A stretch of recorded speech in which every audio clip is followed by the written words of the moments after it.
We met Jacob earlier in this series at the ford of the Jabbok, wrestling with an angel throughout the night, refusing to release his grip until he received the blessing, walking away limping with a new name, Israel, the one who strove with God.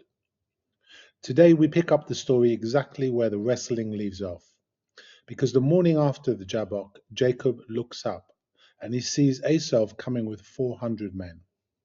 And what follows is one of the most psychologically extraordinary reunions in the entire Bible. Let me remind you why this meeting is so charged. Jacob and Esau are twins. Esau came first.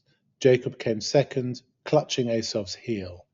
Their whole lives have been shaped by a rivalry between them and by their parents' unequal love. Isaac favored Esau, Rebekah favored Jacob. Jacob, as we explored earlier, tricked Esau out of his birthright and deceived their blind father into giving him Esau's blessing. And then he fled. He fled before Esau's fury, before the threat that when the days of mourning for their father were over, Esau would kill him. That was 20 years ago. Jacob has been in Haran with his uncle Lavan. He has built a family, accumulated wealth, and lived a life. And now he is coming home. And Esau is coming to meet him. Jacob is terrified. He has sent messengers ahead who return with the news that Esau is coming with 400 men, an armed escort or an army, but Jacob cannot tell which. He divides his people and flocks into two groups. He sends wave after wave of gifts ahead: goats, rams, camels, cows, and donkeys. He is doing what he has always done: managing, preparing, trying to soften what is coming. And then he wrestles with the angel at the Jabbok. And in the morning he looks up and Esau is coming. Jung would say Jacob is about to meet his shadow. The shadow in Jungian psychology is everything in the self that has been denied, projected, or pushed into the unconscious. It is not simply wickedness. It is whatever has been split off from the conscious identity because it doesn't fit the self-image the ego wants to maintain. For Jacob, the shadow has a face, and it is Esau's face.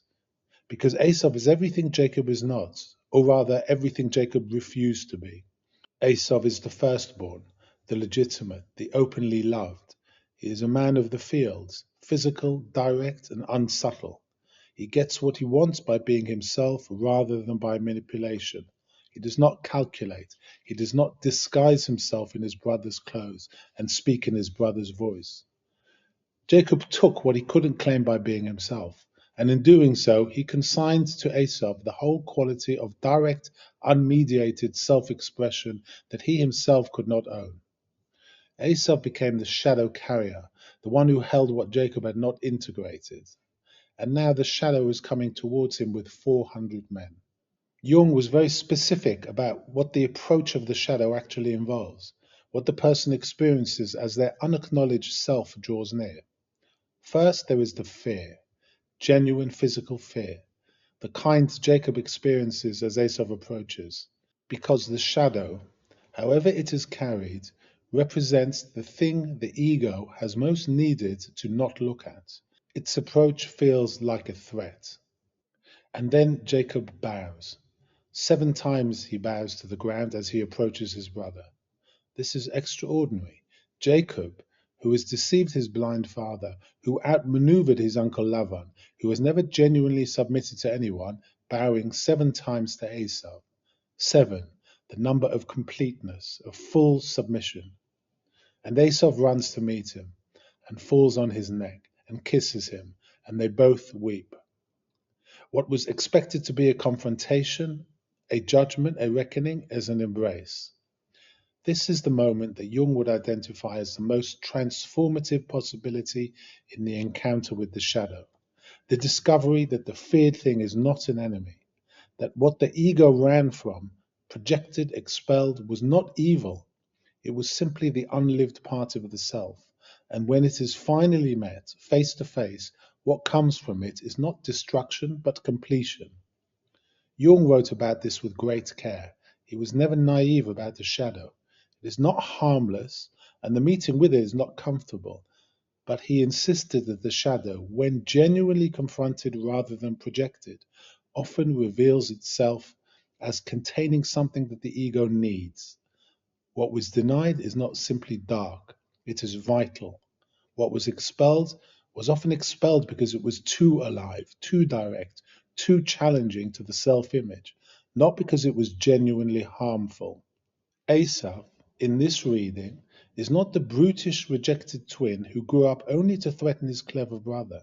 He is the carrier of everything Jacob could not own in himself: directness, physical presence, the willingness to live in the body rather than the mind, the capacity to love without calculation. And when they embrace, when Jacob finally lets himself be received by the brother he cheated, something in him is restored that he had not known was missing. What Jacob says when they embrace is one of the most striking sentences in the whole of Genesis. He says to Esau, "Truly to see your face is like seeing the face of God, since you have received me with such favor." The face of God. After the night at the Jabbok, where Jacob wrestled with the divine and called the place Peniel, the face of God, Jacob looks at his brother's face and says, "This too is the face of God." Jung would find this moment almost perfect in its psychological precision, because what Jacob has experienced at the Jabbok is not separate from what he experiences now with Esau. They are the same encounter, approached from two directions. The night of wrestling and the morning of reconciliation are one journey, the full completion of the encounter with the shadow. The face of the stranger in the dark and the face of the brother in the morning light are the same face. The divine reveals itself both in the wrestling and in the embrace. The wound from the night and the tears of the morning are both part of the same transformation. And Jacob names what he sees. He does not keep it to himself, does not process it privately. He says to Esau's face, "Seeing you is like seeing God." He returns to Esau what Esau is, the carrier of the divine, the shadow that turned out to be the self. Esau characteristically responds with characteristic Esawness. He says, "Let us journey together." He offers to accompany Jacob, to provide an escort. He is generous, open, and direct. Jacob characteristically hedges. He says, "The children are young and the livestock are nursing. If they are driven hard one day, the flocks will die. Let my Lord go on ahead of his servant. I will lead on slowly at the pace of the livestock ahead of me." Even here, even after the Jabbok, even after the embrace, Jacob manages the situation. He does not simply accept Esau's offer. He finds a reason to go separately. Jung would say, yes, the integration of the shadow is not a single event. The embrace does not complete the work. Jacob is changed, profoundly, genuinely changed by the encounter, but he is still Jacob, the limping, managing Jacob, just now with a new name and a new knowledge that his brother's face is the face of God. You come home from the reconciliation still yourself, only more whole.